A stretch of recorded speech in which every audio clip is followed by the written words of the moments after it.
While it's sometimes difficult for anyone to make their way through the path system downtown Toronto, there have been concerns raised at City Hall recently about accessibility. Signage, escalators, staircases are all things that need to be taken into consideration, and yet there are areas where it seems the underground has fallen short.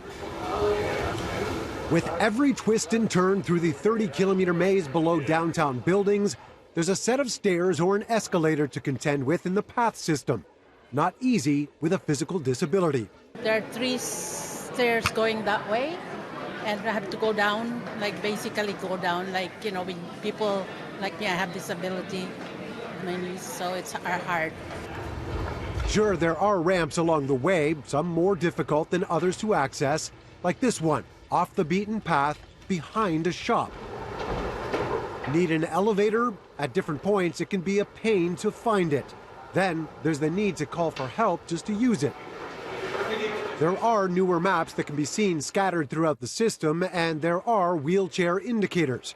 Accessibility advocates will point out, though, there's more to being disabled. Unsurprisingly, most people, when they're talking about accessibility, focus on mobility-assisted disabilities and probably just the wheelchair. So we're not thinking about cognitive disabilities or vision loss or being blind or deaf, hard of hearing.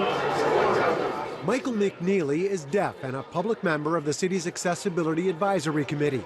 He recently raised concerns about making his way during off hours.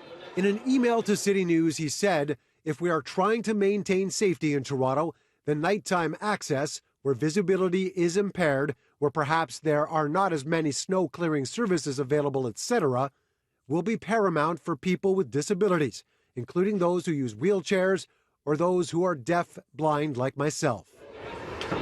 In the middle of it all, a spot where the only option is stairs or an escalator. We found this woman in a wheelchair who didn't want to speak on camera, trying to find her way through.